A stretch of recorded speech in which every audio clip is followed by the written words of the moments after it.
నమస్తే. మన సమాజంలో స్త్రీలకు, ఆడపిల్లలకు మనకు రక్షణ లేకుండా ఉన్నటువంటి పరిస్థితి మనం చూస్తున్నాము. స్త్రీలను, అమ్మాయిలను ఆడపిల్లలు అంటున్నారు, ఈడపిల్లలు కాదు అంటున్నారు. వాళ్ళ పట్ల జరుగుతున్నటువంటి వివక్షత ఇంత అంతా కాదు. చదువుల విషయంలో కానీ, వాళ్ళకి ఇవ్వవలసినటువంటి పోషక ఆహార పదార్థ విషయాల్లో కానీ, ఏ విషయాల్లో అయినా కానీ పురుషులను స్త్రీలను పోల్చి చూస్తే కనుక స్త్రీలకు అన్యాయం జరుగుతుందని చెప్పాలి మనం. ఇంకా చూస్తే కనుక ఇప్పుడున్నటువంటి సమాజంలో చిన్న చిన్న పిల్లలను కూడా వదలకుండా ఎంతో ఇబ్బందులకు గురి చేస్తున్నటువంటి విషయాలు చూస్తున్నాం. వాళ్ళ మీద ఈవెన్ లైంగిక వేధింపులు కూడా మనం చూస్తున్నాం. దౌర్భాగ్యవశాత్తు ఇది ఇంట్లో కూడా జరుగుతున్నాయి.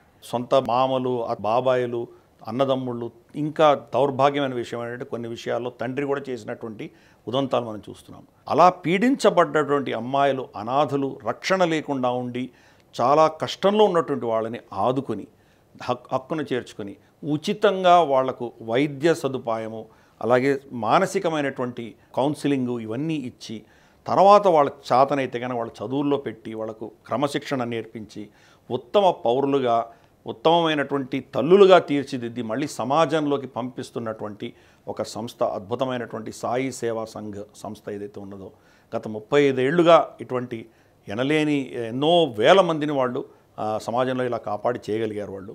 వాళ్ళ యొక్క కృషిని మనం అందరూ కూడా అభినందించాలి, వాళ్ళని మనం గౌరవించాలి. మనం ఎలాగూ చేయలేం. అలా చేస్తున్నటువంటి సంఘాలకు, అటువంటి చేస్తున్నటువంటి సంస్థలకు కనీసం మనం సహాయపడి చేయూతనివ్వడమే మనం చేయగలిగిన చిన్నటువంటి విషయం. వాళ్ళు ఆగస్టు 3వ తారీఖున మనకు శిల్పకళా వేదిక ఆధ్వర్యంలో టచింగ్ హార్ట్స్ అన్న పేరిట వాళ్ళు పెద్ద కార్యక్రమం చేస్తున్నారు. చాలామంది గొప్ప గొప్ప గాయకులు, ఆర్టిస్టులు వీళ్ళందరూ కూడా వస్తున్నారు. దాంట్లో మంగ్లీ గారు కూడా పాడబోతున్నారు. అలాగే వాళ్ళు నవదుర్గ నాట్యం ఆ పిల్లలందరూ చేయబోతున్నారు. కాబట్టి మనం చేయగలిగిన చిన్నటి సహాయం, అక్కడికి వెళ్ళడము, అక్కడ టికెట్లు బుక్ చేసుకొని వెళ్ళి వాళ్ళకు మనం మద్దతు పలికి వాళ్ళకి ఏదో మనతో వచ్చినటువంటి సహాయం చేయగలిగితే మనకు సమాజం పట్ల ఉన్నటువంటి రుణంలో తీర్చుకున్న వాళ్ళం అవుతాము.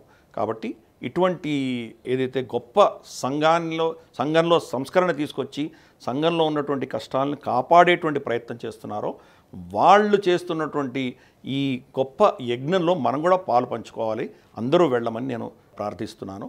ఇది బుక్ మై షో అన్నటువంటి వెబ్సైట్లో కూడా మీకు టికెట్లు దొరుకుతాయి. అందరూ కూడా తప్పకుండా దీన్ని ఆదరిస్తారని కోరుకుంటున్నాను. నమస్తే.